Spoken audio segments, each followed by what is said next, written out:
Alright people, here's a new toy. Reason why I'm storing it over here is because I got no room in this garage. Got my Banshee, my friend's 660 that I'm fixing up for him, doing a starter clutch and axle bearings.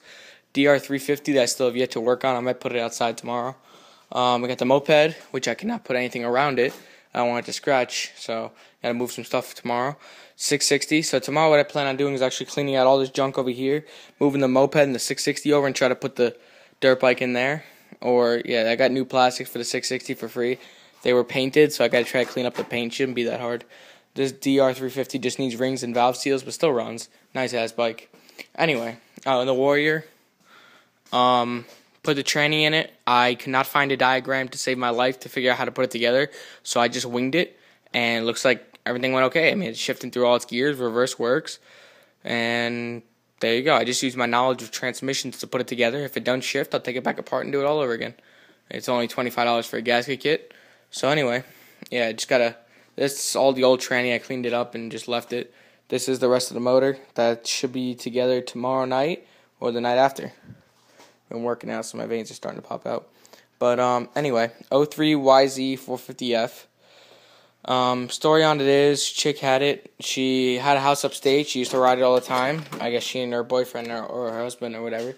Then they moved down to a smaller house where their yard was like quarter of an acre. They couldn't get this thing out of first gear, so they just decided to sell it really fast because they didn't even have the room to keep it. So I picked it up. Didn't spend that much on it. Runs and drives fine. Well, not so much actually. It's very loud. I think they gutted out the silencer, so I'm going to order another silencer for it. I just realized that the clutch cable is pretty much all redneck together, so I'm probably going to order a new clutch for it because it looks like it's shot. But for now, I'm just going to keep it alone, leave it alone. I think it's just because they put a lever that was not made for the bike on here. The chain looks like it's fried. The frame, what I'm going to do is I'm going to take off the motor mounts. I'm not going to take the motor out. Maybe that's not a bad idea. But I'm just going to redneck it and repaint the frame either blue or silver. I think I'm going to do silver. We'll see. I have to wait till I have time. Right now it's complete. It runs and drives, so I'm just going to leave it. Then as soon as I finish up the Warrior, which outside, and 660, then I'm going to work on this and do the top end on this. Then I'm going to work on cleaning this thing up and making it look nice. But I'm going to order a set of plastics for it for tonight if they're cheap. The front plastic and the number plate are okay. This one's kind of torn up, so is the other side. This one's just missing, and the other one is pretty faded. So the bike was outside. It's got a nice factory connection suspension front and back. It's got a big bore. Well, they said big bore. It looks like a stock cylinder to me. Either way, it was just rebuilt. New valves, valve seals, crank, piston rings, everything you could think of in the motor. Done. Everything looks fine on it. I mean, I didn't really look at it too close for the price I got it for. I don't know what this is. I think this is like a hot start. If anyone could tell me what this is, that'd be great. But it's an 03. I mean, I like it. It's got a lot of power. I missed my KX250F, so I kind of bought this thing just to make up for this, make up for the hole in my heart, even though it sounded kind of gay, that I don't have the 250F. So I kind of bought this one. Gonna fix it up and try to take it to a track at least, just so I can get my rocks off. It needs a front tire tube. I mean, it's not a brand new bike. Definitely needs some TLC, but for the price I got it for, I'm not gonna complain whatsoever.